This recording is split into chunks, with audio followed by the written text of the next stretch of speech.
Probability is the likelihood of something happening. The interesting thing about probability is it's not about accuracy, it's about likelihood. Even though you can do a precise calculation, you may not see that particular outcome in the real world.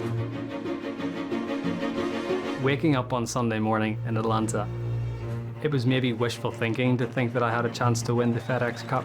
All I was trying to do was play a good round of golf and finish my PGA Tour season on the best sort of high that I could.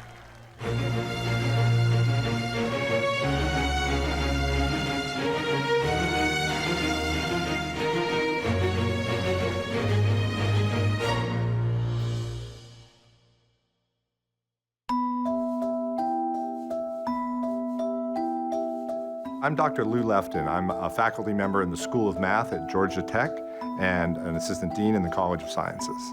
Not everything is good to put into a mathematical model. When you're looking at sports, you're looking at a hugely complex system of mental and physical capabilities, and all of those play into something that's not something you quantify. The numbers that you get out of a sporting event are a very thin reflection of what you actually experience. Heading into the 2016 Tour Championship, the numbers were clearly against Rory McIlroy winning the FedExCup. The statistics favored then world number one Dustin Johnson, who, when he took over the FedExCup points lead after back-to-back wins at the 2016 US Open and then at the Bridgestone Invitational, Johnson looked unbeatable. And after winning the BMW Championship by shooting 23 under, his path to his first FedExCup was simple. Dustin Johnson won his first major and two other very big titles. He can nail down nearly every other year-long accolade available, including the one that truly measures the season in its entirety. 3 rounds into the 2016 Tour Championship, Johnson was tied for the lead with Kevin Chappell, 2 shots clear of McIlroy. The first 3 events, they're very important to put yourself in a good position going into, the Tour Championship. I was right there. I needed to play a good round. I felt like I could win the tournament, but I didn't feel like I could do enough or DJ would play the way he did. I didn't think I had a chance. McIlroy's best chance for a FedExCup title first came in 2012. Wins at the Dell Technologies Championship and the BMW Championship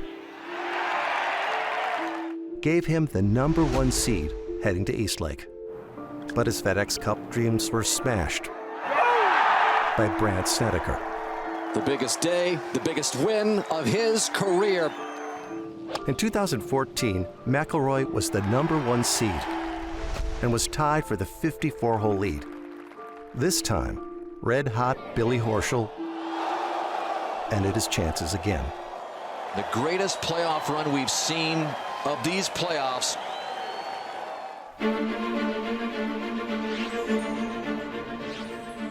In 2016, McIlroy started the final day 2 shots back, yet only mustered a 1 under par front 9. You've seen him position numerous times. 5 of his 11 stroke play victories have been coming from behind. With a birdie on the 3rd hole, Johnson was still tied for the lead with Chappell. But then, inexplicably, bogeyed 3 of his next 4 holes, finishing his front 9 in 1 over. Meanwhile, Ryan Moore birdied 5 of his first 10 holes to take the lead at 11 under. And Ryan Moore has reached the top of the leaderboard. If either Moore or Chappell were to win the Tour Championship, that would have all but assured Dustin Johnson the FedExCup, no matter where he ultimately finished on Sunday. I knew I needed to play a good round, and unfortunately I didn't. Watching the guys, the scenarios, if anybody but Rory would have won, still would have won the FedExCup. While mathematics leaves little room for unpredictability, sports, not so much. McIlroy finally got things going with birdies on 10 and 11. He has played this back nine in 10 under par this week. So don't count him out yet. And at the same time, disaster struck for Johnson.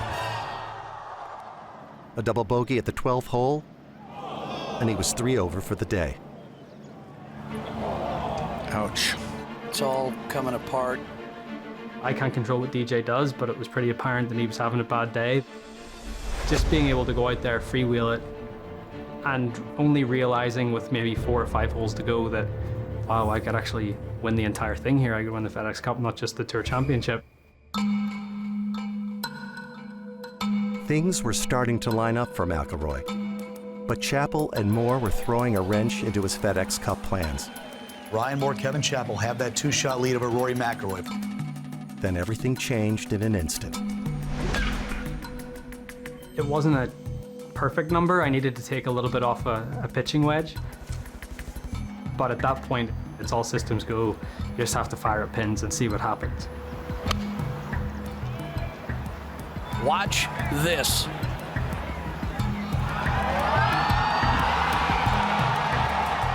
No way!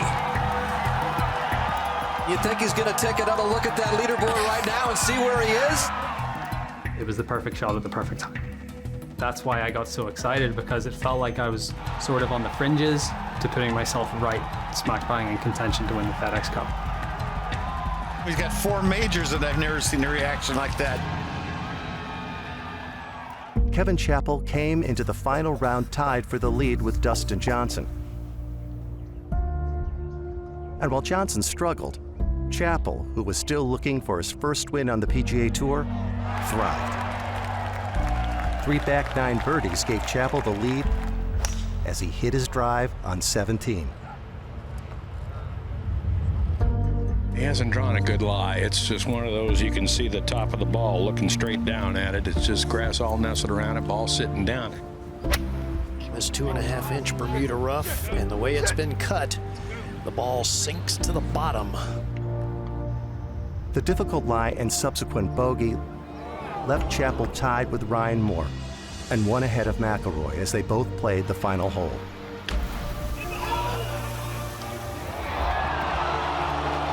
Oh, spinning shot by McIlroy, had a chance to go in, and it's going to be a tap-in for birdie for McIlroy. A huge finish for him to get to the 12-under number. Moore was left with 12 feet to potentially win the Tour Championship, thus giving Dustin Johnson the FedEx Cup. But Kevin Chappell in the rough behind him at 18 at that same 12-under number. This putt could be the difference.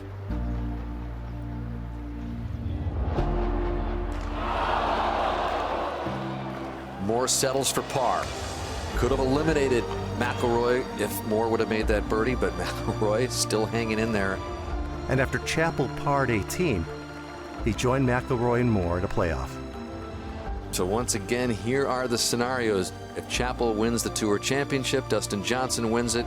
Same thing with Ryan Moore. McIlroy is the guy that can spoil Dustin Johnson's bid for the FedEx Cup title. The 3-man playoff would be a combination of otherworldly shots. What a majestic looking shot if it's right. Towering second by McIlroy, and it's that distance for eagle. And disappointments. Who would have believed that? Dustin Johnson just fell out of his chair wherever he is. Kevin Chappell bowed out after just 1 hole. McIlroy and Moore traded epic pars over the next 2 holes. We're getting our money's worth. What a putt by McIlroy! And we're going to head over to the par 4 16th. Rory's favorite hole. Back to the 16th. McIlroy was seemingly in control after Moore's 3rd shot ran nearly 20 feet past. But this day was like few in FedEx Cup history. Ryan Moore holds it! You gotta be kidding. That is clutch. You always tell yourself to expect guys to make those putts, but whenever that went in, I was like, you gotta be kidding me. But again, it gave me this great stage to stand up and do what I did.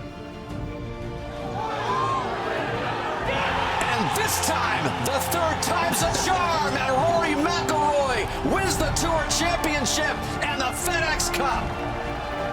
How about this finish? The improbable win was McIlroy's 13th on the PGA Tour and perhaps his most unlikely. It was also his 4th career victory in the playoffs. It was a wild ride for the last day of the PGA Tour season. I was very happy to walk away with one of these trophies. A lot of things had to go right for me that day, and thankfully they did. If what you're trying to model with your mathematics is 100% deterministic and consistent, the numbers will always tell you what the answer is. But the real physical world has randomness in it. Sometimes the data you collect doesn't lie, but may not tell you the whole truth.